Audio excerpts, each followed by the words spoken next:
name is, well, I think you know Stephen Lynn Bales. I worked at IME's Nature Center for 20 years, and many of these programs, including this one, I created to do there on weekends. That was part of my job, was creating new topics and new programs. In fact, this one probably goes back to 2002, because IME's had so many birds of prey that we took care of over the years, and I got to know, I know personalities of some of these birds. So let's get started. This is birds of prey. It's fairly simple. There's one group that's really complicated, but it's fairly simple. Anyway, we're going to cover the 6 basic groups: vultures, hawks, and hawks are the complicated one because there's 2 genuses, 2 groups. There's buteos and there's exhibitors. I'll explain when we get there. Harrier, just one there. Falcons, osprey, and eagles. That's fairly straightforward. It is the hawks that can be a little complicated. And now the vultures. We have 2 species locally, and all of this is locally. Oh my gosh.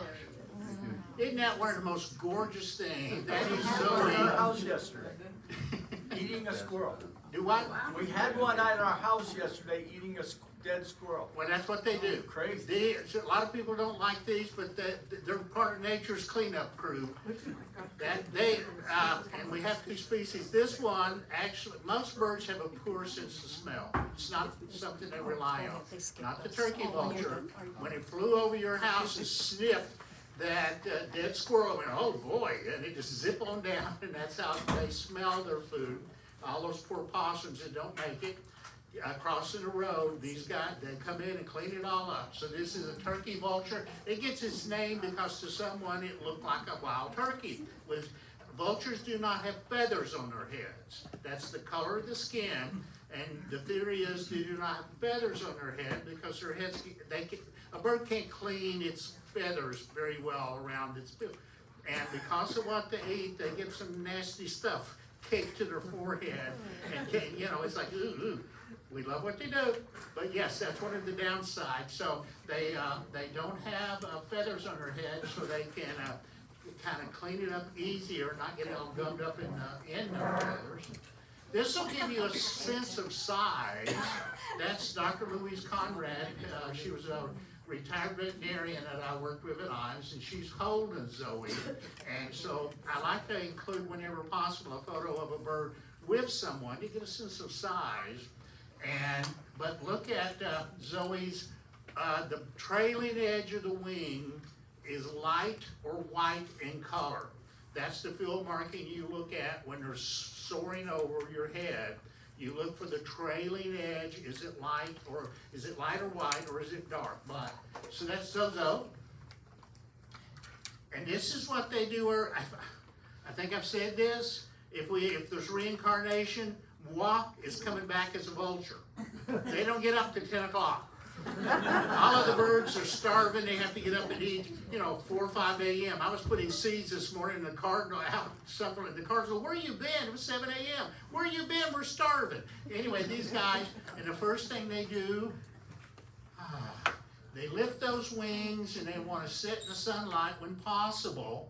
And that sunlight warms them up, but that sunlight also bakes all those icky things off their heads, and it just dries up and falls off finally. So that's what you'll see a vulture doing. If you see them out perched, they roosted on a tree or something around. First thing in the morning, they just stretch and soak in the sun. And they're also waiting for the warm air thermals to start lifting up from the land, and that's when they launch themselves out, and they can glide up right in those thermals. So that's again, moi will be a vulture. Someday you'll look, hey, Stephen Lynn! I'm not crazy about possum, but I can live it with it. Yeah. I saw a group of them gathered at Lakeshore doing that. Is there any? They gather. They're friendly with each other. If you see them flying, it's called a kettle because it looks like a kettle of boiling water. Okay. They're just swirling around. It looked like one was holding court and the rest were around. Well, there probably is the dominant one. Most birds that do group, there's a dominant one. He's usually the oldest. And this is what you'll see. flying over. Notice the trailing edge of the wings are light in color. It's even driving down the interstate at 65 miles an hour, I go, okay, turkey vulture. So don't, if you see me in my car, just back away, say, oh my God, it's Stephen Lynn, he's watching birds on the interstate, he's crazy. And they have a long tail. You really don't notice the head so well because about the feathers, it's really kind of tiny compared to the rest. But they have a wingspan of 5'7". Rebecca, how tall are you? 5'3". Their wingspan is 4 inches wider than Rebecca is tall. So that's one reason when you see the turkey vulture, it rarely has to flap. If you're watching a soaring bird and it's just, oh, again, that's what I'm coming back as. Just soaring, oh my God, I love being a bird. That is typically a turkey vulture. Say, oh my, that bird's not flapping his wings at all. So that's turkey vulture, wider than Rebecca is tall. And then here's the other species that's called a black vulture. Notice the skin on its head. It's really more of a charcoal gray, but that's okay. It is dark in color. That's Karen Wilbur with the American Eagle Foundation. I took that photo at I'm many years ago.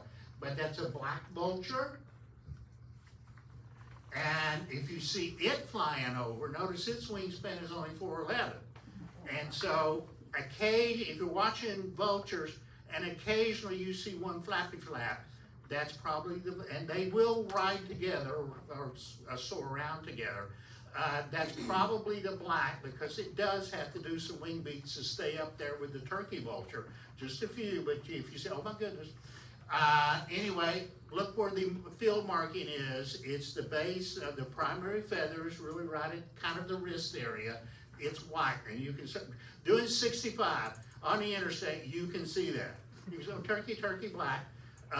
We don't have as many black vultures, and they tend to go after bigger dead things because they kind of they'll come down in a group of 5 or 6 or 7 if it's a larger a piece of carrion. But because these guys do not have a good sense of smell, if they're watching a turkey vulture and all of a sudden a turkey vulture is doing this, going down, oh my God, he smells something, let's go down, so they'll follow the turkey vulture. But if it's a squirrel, not enough for both of them probably. So anyway, but that's how you tell the difference between the two. So it's turkey vulture, black vulture. Look at this adorable thing. This is a very young black vulture that the late Lynn McCoy, excuse me. Anyway, she was a dear friend of mine, and I used to transport animals to her. And someone brought her. This came from Newport. It fell off a cliff, and that's where they typically nest. And so they brought it to Lynn to raise. So she raised this black vulture, and it would just walk around her front porch, walk around her house, like, what time is supper? And of course, you know what they eat, so it's pretty simple. Anyway, look how they look. I just love the way, well, baby birds are cute. Okay, that's one of the easiest groups, 2 species, and that's how you tell them apart. Now we're going to do the hawks. A little more complicated. We have 2 genuses, 2 groups. These are the buteos. These are really the soaring hawks. You can see them up soaring, but they will flap. They're not. They can glide. They can flap a bit. So, but they'll be up there flying around. The most 2 common one is the red tail on the left and the red-shouldered on the right. If you're looking at them perched from the front, like the photos, for the red tail you look for what's called the belly band. Right, a cummerbund, spots across the tummy, and its breast area tends to be light, but there's a lot of variation there. It can be, it can have some darkness around it. I'll show you in a sec. But always look for the tummy. If it's got the black belly band around the stomach, that's a red tail. Now, as I said earlier, the red shoulder, if I'd have named it, I would have named it red-breasted because it's that red, which is around the shoulder area, it covers the entire front. So it's kind of brick red on the front. And these are the most 2 common buteos. Now, red tails hunt over grassland. If you do drive that interstate to Chattanooga, you're going to see several red tails because they hunt the grassy medium.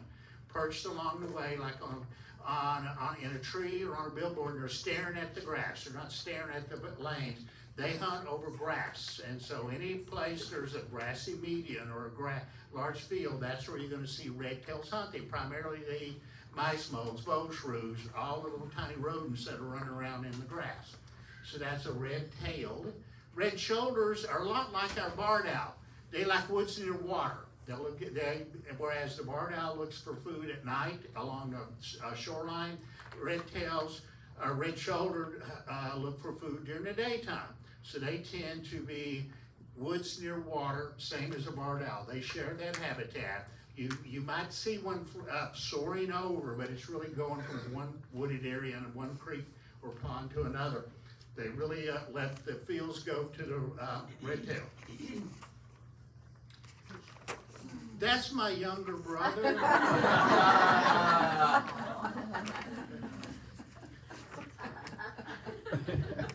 Bless his heart. I think that's about the first photograph taken of me holding a hawk. That's one reason when I started at ANZA, started volunteering, and as a volunteer, they let me help take care of the birds, and the next thing I knew, I was walking around like this, and I said, if I can figure out a way to do this the rest of my life, I'll be so happy. And it happened. So I'm holding a bird that's a female bird that's called Tanasi at the time. But notice there is a white breast there, but it's dark around it, but still the belly band across the tummy area. So that's a red-tailed hawk and a young whippersnapper. I think I still have that jacket. Now here's another red-tail, very wide breast, but still belly banded. So that's the first thing you're thinking.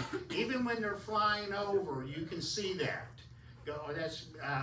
If you don't quite see the red tail, look for the belly band. That's the first thing you look at. And this one is enjoying, looks like it's enjoying a dead squirrel. Goodness, a red-tailed hawk will go after a live squirrel. But that's right at their limit. Red tails weigh 3 pounds, a squirrel weighs 1 pound. So for a red tail to go after a squirrel, it's got to be darn hungry, because that squirrel is fighting and jousting. I was driving down Kingston Pike through Sequoia Hills one day, and this red tail grabbed the squirrel on one side and flew over to the other side, and that squirrel was fighting. And the red tail finally landed and said, I'm just going to eat you now. So boom, boom, boom, boom. So, but they do after live, not dead squirrels, but that's again, a red tail. And there's a much older brother of me showing off the red tail. This bird still lives in Limes. Her name is Tiger. And I use that photograph, so he does show red tail. Duh. But the problem is, if you see it underneath, it doesn't quite look that red. You can see a tint of red. The red is from the back side of the feather. So it's possible to see one, you go, I don't think that's a red tail, it's not very flashy. But if you happen to see the back, if you're watching one fly and it'll do a turn, oh my gosh, yeah, red tail. It's gotta be a red tail. So that's me and Tiger, and she still lives there. And this is I don't know if you know this story. This is the most famous red-tailed hawk in the world, or was the most famous red-tailed hawk in the world. Pale male, and that's pale male on the left, was a very pale red-tailed hawk. Still had the belly band, but he was the first that was written about and known about that adopted a city park. Mostly, and this was a good sign, this 1991, because we were shooting hawks on sight up until that was made very illegal in 1973. So we were just shooting them. So eventually a population grew enough that pale male and claimed Central Park as his hunting ground.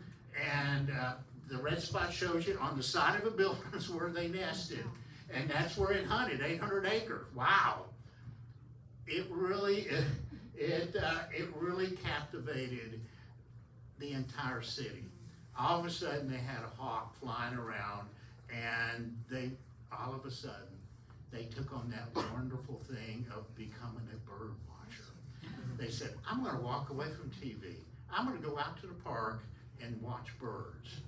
And, but here's pale male flying over a taxi. The pale male said, I'm faster than you. But that's what they did. A group of people would go out to Central Park and keep track of pale male, but then next thing you know, they were watching the other birds. So they really took off, and there's a wonderful book I've read called Red Tails in Love, and this came out in the late 1990s, as I recall, by Marie Wynn, and it really talks about not only pale male, but how the entire city went, wow. And the next thing you knew, there were hundreds of people walking through Central Park carrying binoculars. They weren't doing that before. So it really turned the culture around. And as we all know, bird watching,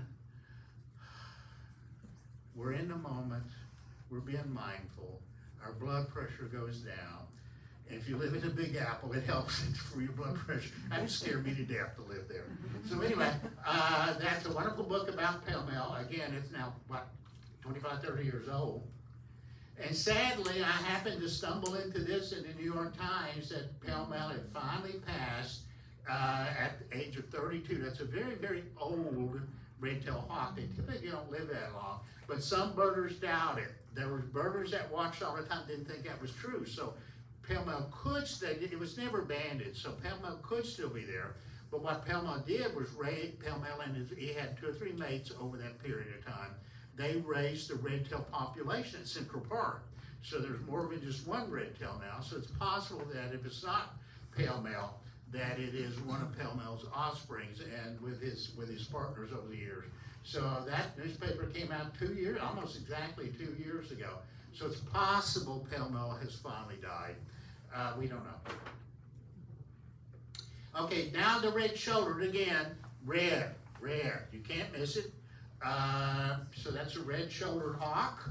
Woods near water, and Imes, they typically nest behind tigers. Tigers are red-tailed, but a red-shouldered, they like woods near water, and behind where tiger lives, and Zoe, it's woods near water because it's a steep hillside that goes down to a creek and a wetland and a pond.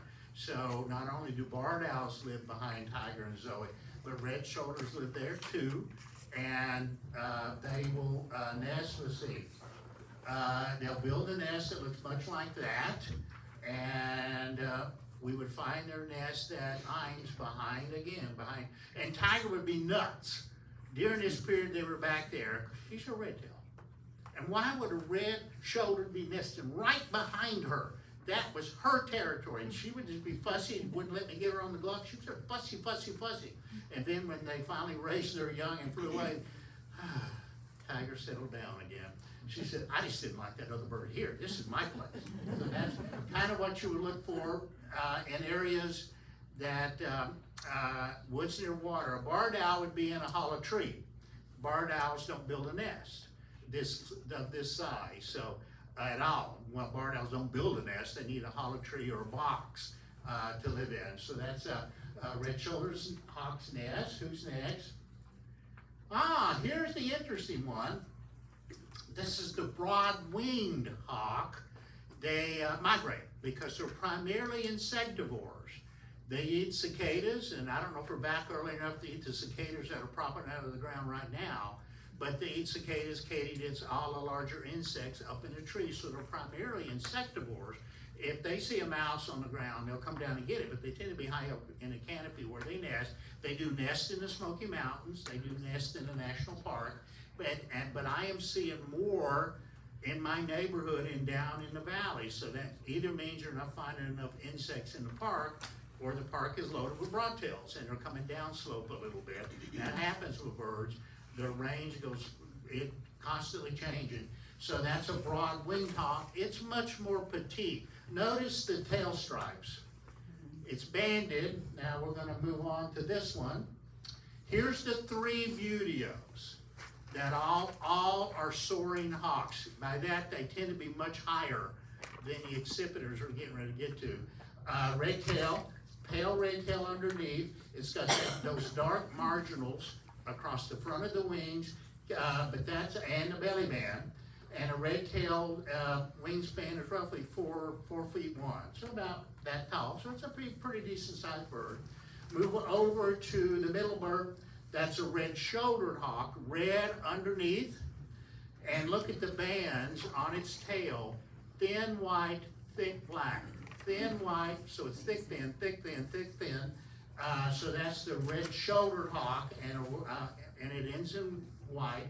And then for the broadwing, it's a kind of a small hawk. It's small. Again, it's primarily an insectivore, and eats all the arboreal insects up in the trees.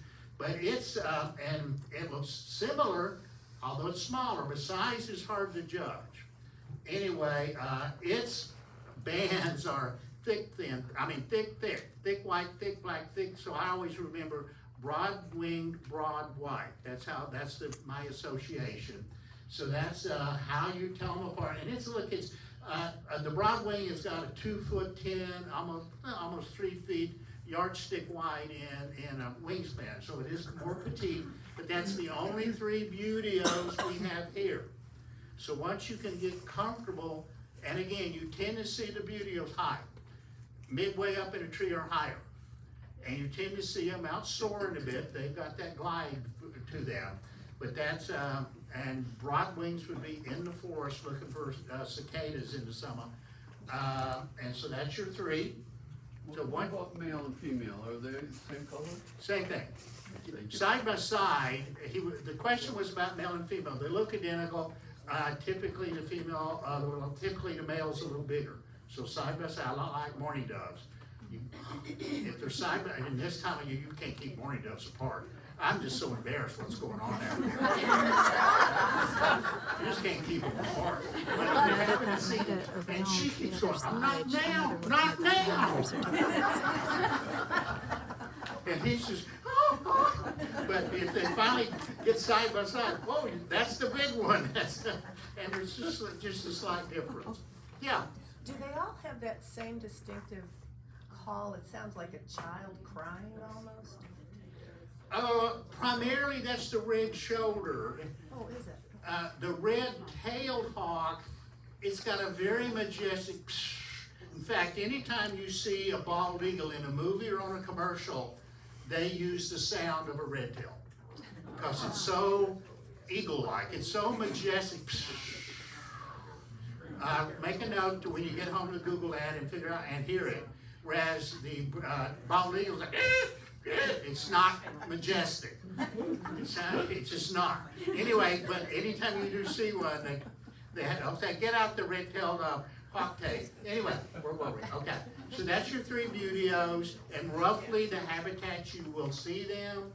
And again, I would have said probably 5 years ago, you're only going to see broad-tailed during migration because they're insectivores, and like the warblers, they have to get out of the country to find insect. But their population seems to be coming down in the valley more during the summertime. But primarily, it's the famous thing you go to Look Rock. One of the things I used to do at IMES when I was a much younger man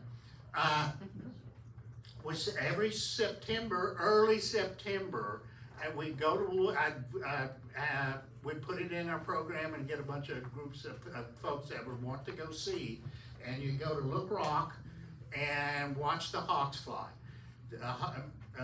Hawks tend to migrate following ridge lines, and they wait for the updrafts that are coming up off the ground to push them up. So whereas the smaller birds tend to migrate in the valley, the hawk, broadtail, tend to follow the ridge lines. And so we go up to Look Rock and stare out at the Smokies, and we'd see on a good day lots and lots. Now the key here, make a note, early September, typically right after Labor Day, and Labor Day is when pawpaws ripen. So make a note, go get some pawpaws so you can have food to enjoy. And then, but anyway, anywhere in the first 2 weeks of September, watch the weather. If Todd Howe says strong winds coming down from the northeast, that's migration day. Monarch butterflies do the same thing. They follow the tailwinds. So if the winds are coming from the Gulf, not a good day. But if they're coming down, okay, we're going to go to Look Rock. And I put on the bottom there the record was created by Barbara Stedman. At the time, she was in the local bird club on September 1981. She counted 5,632 broad-winged hawks in 9.5 hours. I mean, a good day, you're like, oh my gosh, and you're trying to count them. And you really, so again, watch the weather. And if you get strong winds coming in the first 2 weeks of September, it's probably gonna be a good day, not only again for broad-tailed hawks, and there's a few other birds of prey mixed in with them, but it's primarily broad-tailed. Again, they're migrating because they're insectivores. And also monarchs may be migrating, but monarchs tend to migrate through the valley, not on the ridgetop. Will they eat them? Butterflies? Will they eat that's a great question. Maybe. I would say, why are you eating that beautiful thing? Maybe. Now, primarily they want something hunky.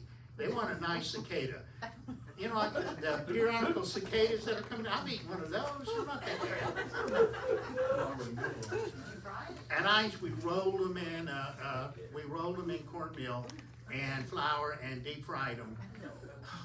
It's in my first book. And we ate, it was Brudex coming in Knoxville, and they were all over the place, and so we decided we'd try to eat them.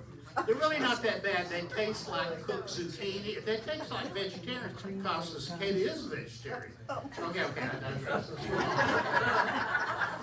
So if any of you guys get these cicadas popping up, the famous 17-year cicadas, red eyes, gold wings, and they're popping up around. I just did a talk for UT Arboretum about them. Knox County, not here, not Anderson County, but they're in Blount County so far. They're already in Townsend.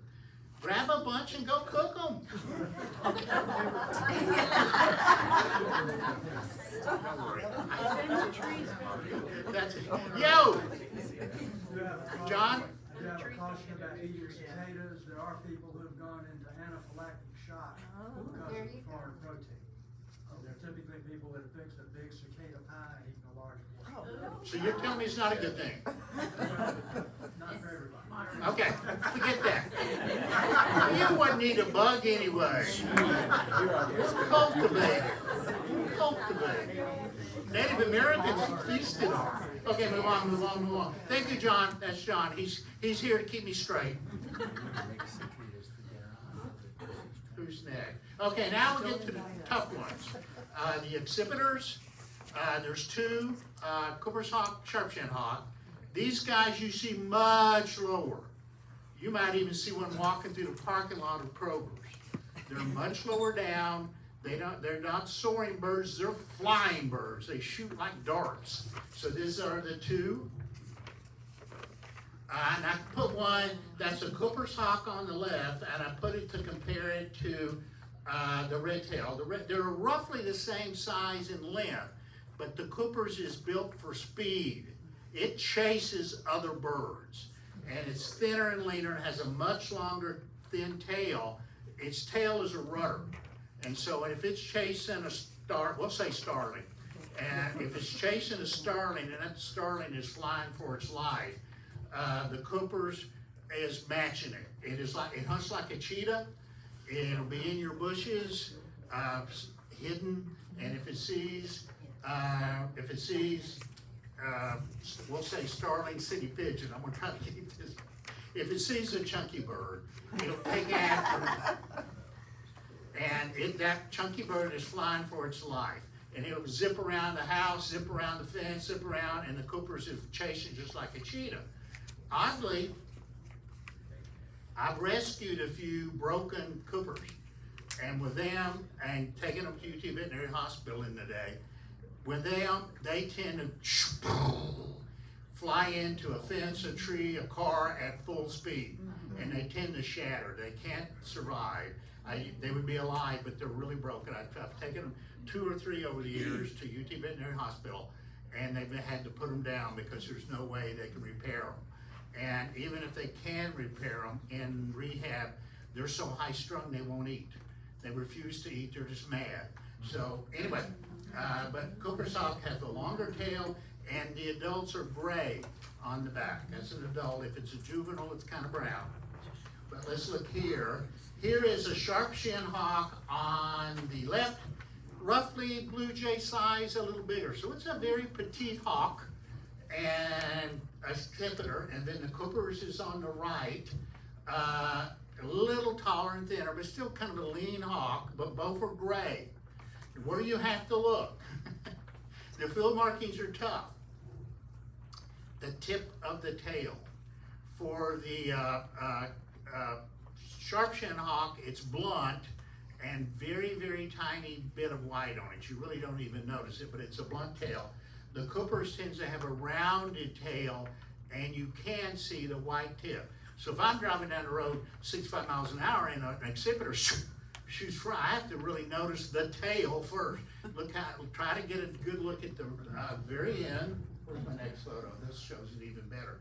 From the front, they're almost identical, other than the Coopers is bigger. But look at the tail. The sharp-shinned's got a blunt tail and a thin piece of white there. It's there, but you don't notice it. Whereas the Cooper's tail is rounded, and you do notice that band at the tip. So again, you see a beautiful bird like that, and I'm staring at the tip of the tail. Or, I mean, they're really difficult to tell apart. Even experienced birders, if they're out doing a bird count, and they don't get a good look because they are fast and are zipping around, they'll just write down exhibitor. It's one or the other, so even the really good birders will do that. So that's Cooper's hawk and the sharp-shinned hawk. Here I've got kind of an undercarriage look at them like the other birds. The Sharpie's about 23 inches, that's roughly 2 feet wingspan. The Cooper's is about a 30-inch wingspan, not a lot bigger, but closer to 3 feet. But look at the tail. For the sharp-shin, it's blunt, tiny bit of white. For the Cooper's, it's rounded, and you can see the white. Again, this is really the hardest in the whole, everything here, because they rarely hold still for you, but you may look out and see one hiding in the bushes, watching your backyard. So that, you can really get a better look then. Yo. I've got a pair nesting in the woods behind my house. Really? I identified it as a Cooper using the Merlin because of the talk, but they're nesting in the back. I didn't hear all of You've They're got a pair nesting. of Coopers nesting? Yeah. Mm-hmm. Wow. Well, I mean, like all of the birds. I watched them. I told Tiffany I saw a little hawk hanky-panky going on in the backyard, and I was like, well, there you are. So, Well, there you are. Yeah. They're beautiful. Beautiful Yes, birds. they're beautiful. Yeah, beautiful birds. I went, sitting at my desk, this was about probably 8-10 years ago, when I was still at Ines, before I retired, a lady called, and it was anytime any bird question would usually be channeled to me. And so my phone rang, I picked yes, and this lady said, I've got a hawk in my backyard, I'm gonna shoot it. I said, no, you can't do that, it's protected, it's federal. No, I got a hawk in my backyard, I'm gonna shoot it, it's gonna chase my birds. I said, well, they only go after the sick and the elderly.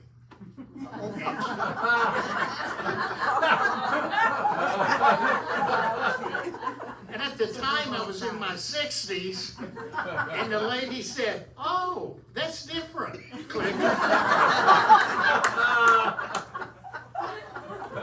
I wonder if I should have called her, listen lady, I'm not always well and I'm in my late 60s. Come on. Okay, anyway.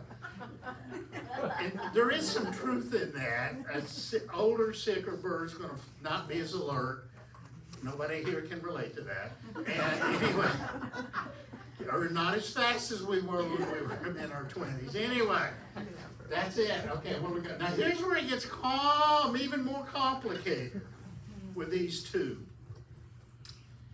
Okay, the female is much bigger than the male in this case. So what you had there is a female Cooper's, in front of her is a male Cooper's, in front of him is a female sharp-shin, and in front of her is a male sharp-shin. So there's a range there, size differences. So that, again, size is impossible to really help unless you see two birds side by side like those mourning doves. And I have even read, now when she's on the nest, his job is to bring chow. That's the way it is in the bird world. And if he's not doing, then she can turn on him. She said, our young are starving.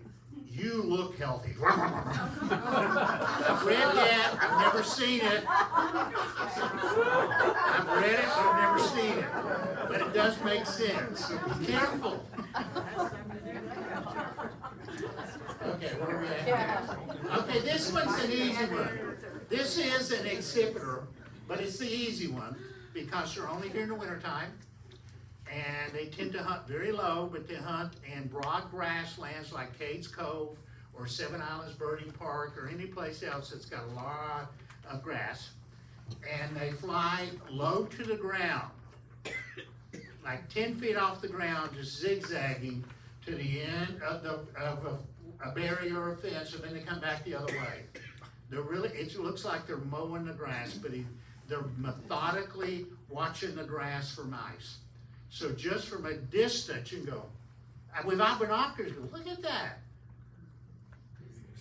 10 feet off the ground, it's staring straight down the whole time. And then keeps doing that until, and that poor little mouse pops up. Boom, yeah, oh boy. Anyway, only here in the wintertime. So if this is on I must see a harrier, I would say late November on to Cades Cove or Seven Islands or any place that's got a lot of grass. That's where you'll find them. And this is one that has a color difference. I'm checking my time. This one has a color difference. The males are gray-backed and the females are brown-backed. So this one's kind of easy to tell male from female. But look where the arrows are pointing. They have a white rump. So from a distance, when it does that curve to come back, it'll flash that rump as it's curving, and you can see it. So there would be a female northern harrier kind of turning, but you see that white area quickly. So that's a very distinctive field marking, and again, but only here in the wintertime and at a place that's got a lot of grassland. And the males are called gray ghosts. That's right. Yeah, and the males, they actually roost on the ground. And I was at Cades Cove once looking for the short-eared owl, and all of a sudden these group of harriers came in, and they were all in a circle on the ground, and they're all gray, and they're called gray ghosts. Because they sleep on the ground. They said the accipiters you really think low to the ground.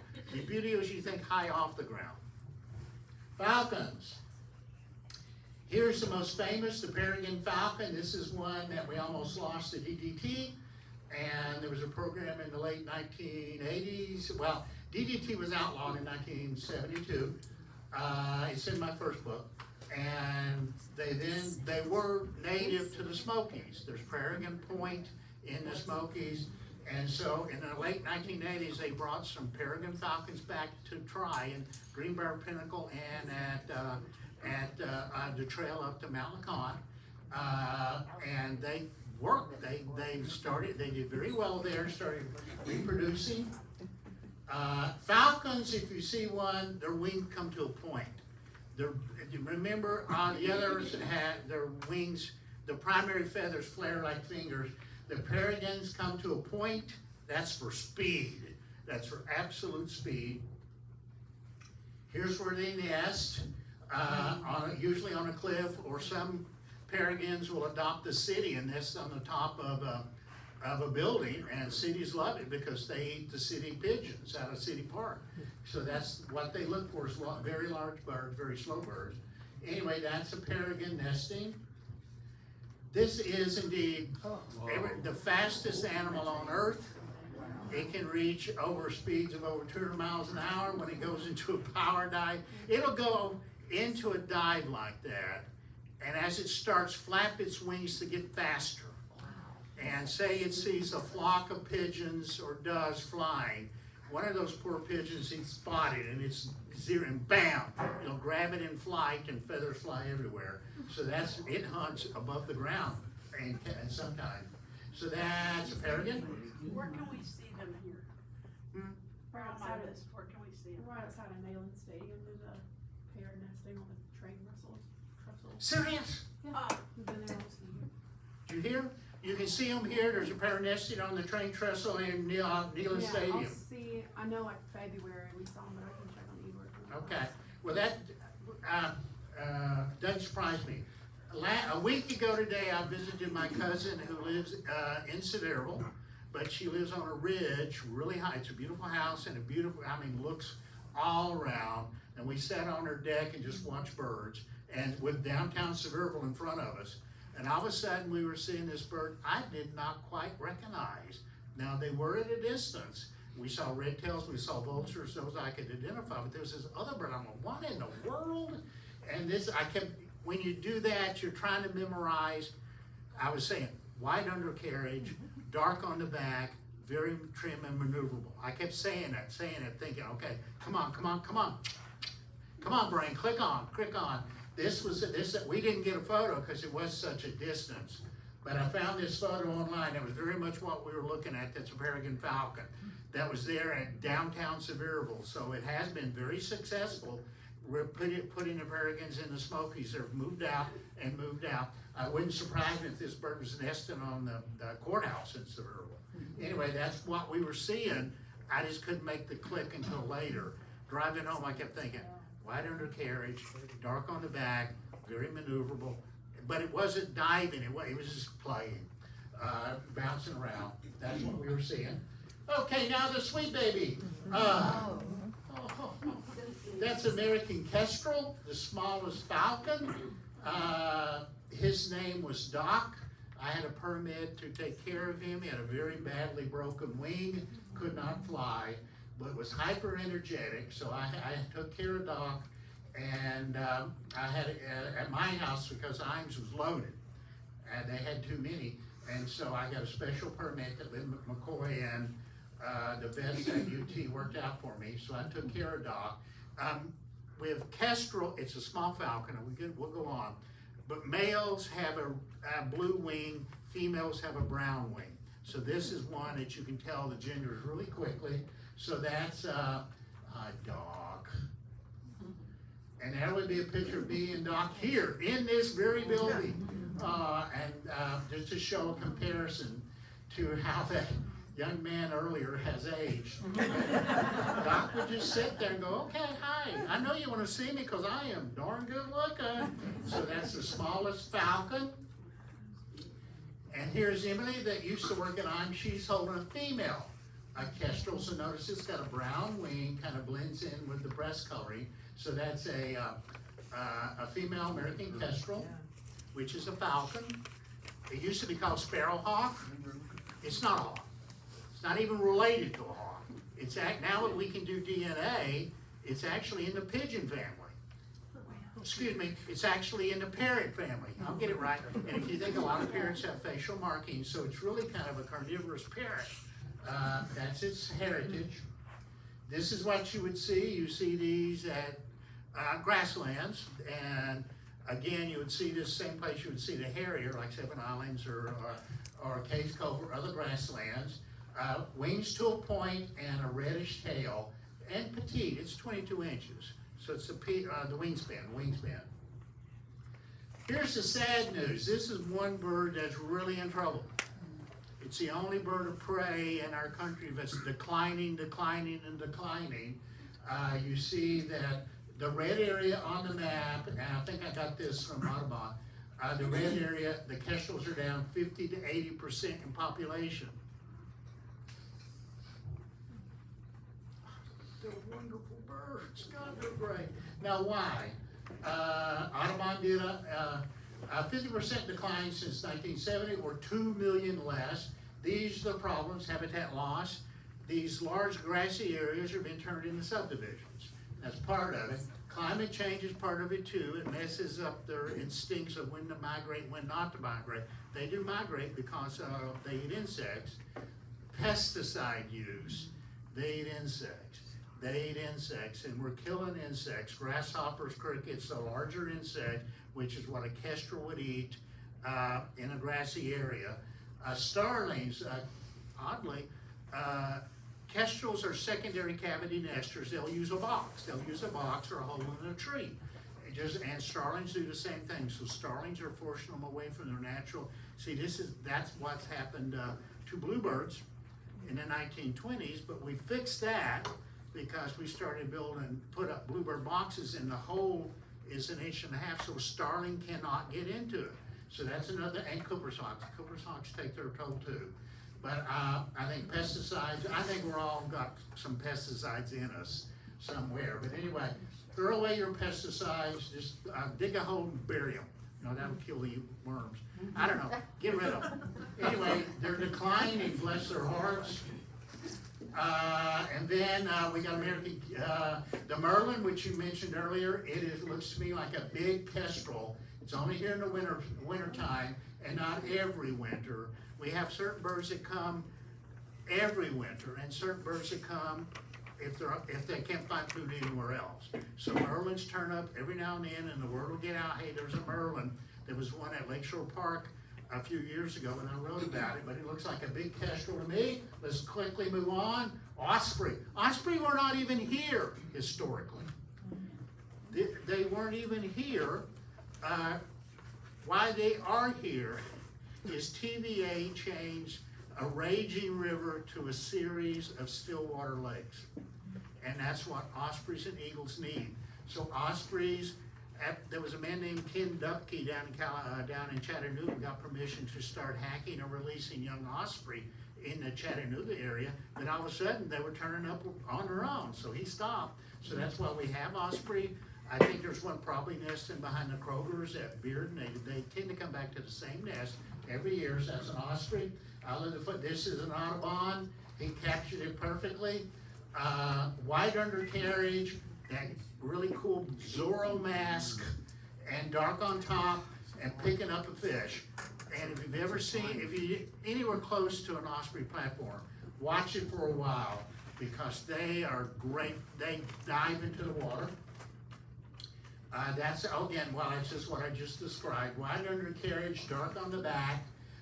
Wingspan is 5'3", so a fairly large bird. Well, that's about Rebecca's side.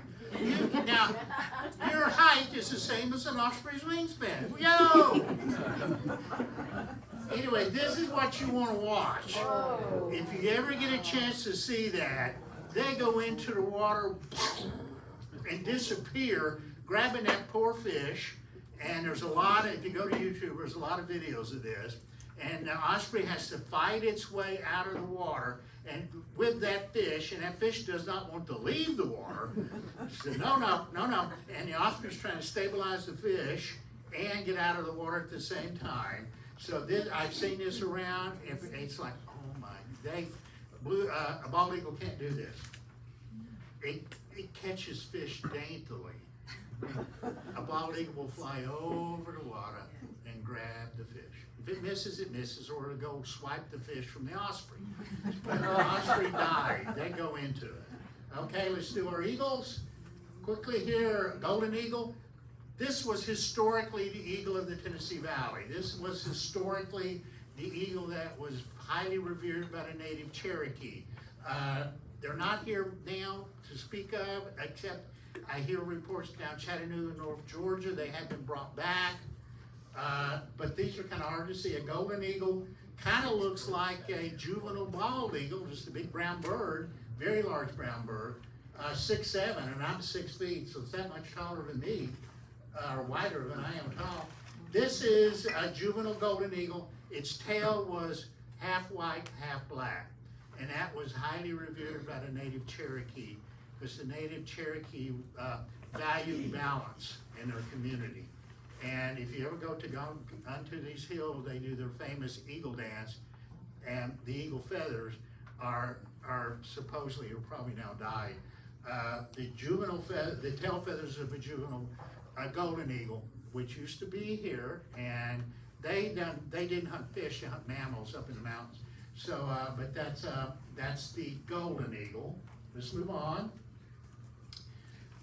This is a good, pat yourself on the back for this one. This one was on the endangered species list. This is really kind of what prompted the endangered species list and the banning of DDT. It was really affecting a female's bald eagle's ability, and a peregrine falcon and other birds. She was laying eggs that were too thin because her calcium level was disrupted by the pesticide. So she laid an egg, she would sit down on an incubator and break it. So that's how they finally figured all this out. It's in my first book. Anyway, it was finally, yay, taken off the endangered species list in 2007. As you know, you see them here. They weren't here historically, but because we are now a valley of stillwater lakes, first TWRA and then the American Eagle Foundation got permission, federal permission, to start releasing bald eagles in the valley, and now you see them. They're here in good numbers, so, but that's Karen Wilbur again, to give you a sense of how big they are. I've never held one, I've wanted to, but I haven't yet had the opportunity. They're 9 pounds where the red tail was 3 pounds, so 3 times bigger than a red tail in weight. That's bald eagle. Obviously overhead, white. I had somebody run into Imes one day and said, there's a big bird outside. It's got flying over, it's got a white head and a white tail and a dark body. Well, there's nothing else it can be. So I went out and she was right. It was flying all over, flying around above the visitor center. This is history. This is the very first successful bald eagle nest in Knox County. It was 2005 at 7 Islands. It was before 7 Islands became a state birding port. But they were nested in a sycamore tree out near the water, and they do nest near water because they eat fish, and they feed the young ones fish, just like osprey. But this is a first-year bald eagle. Would look like a golden eagle, but you're probably not going to see a golden eagle here. And I love this photo. This shows you an adult bald eagle flying next to probably a 3-year-old. They don't molt into their final adult plumage until they're around 5 years old. That's when they typically will find a mate, and they do mate for life, and they can live 50 years. They mate as long as both partners stay alive. So that's a great photo. And this happened at Imes. I was called by the American Eagle Foundation, and they said they had a rehabbed eagle that was better, that had been caught in a muskrat trap and had injured its leg, but they kept it until it was well. And the American Eagle Foundation wanted to know, did we have a place at Imes near the river? I said, oh yeah, you come on down. So that was August 11, 2016. And I went on live at 5 at 4 and talked about it. So we had a good group of people there to watch it. That's Al Cicery, who's now retired, who created the American Eagle Foundation, releasing the bird. They ended up naming the bird, that particular bird, Summit, because Pat Summit had recently passed. So that was Summit. And then I had a friend that sent me the photo of Summit flying away, happy and healthy. Last but not least, I'm a young guy. This happened November 2023. I got a call from UT Veterinary Hospital that they had a bald eagle, a juvenile bald eagle that had been shot.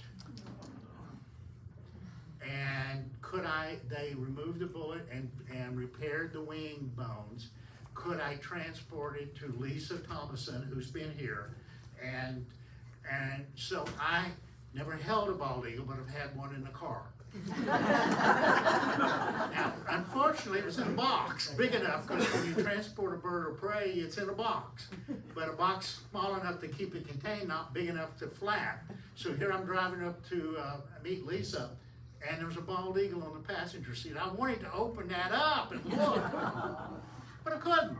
But I could hear it rattling, get me out of here, get me out of here. And Lisa picked it up, and then she took it home and put it in one of her pens to take care of. So she sent me the photograph. So that bird was in my car for what, probably half an hour.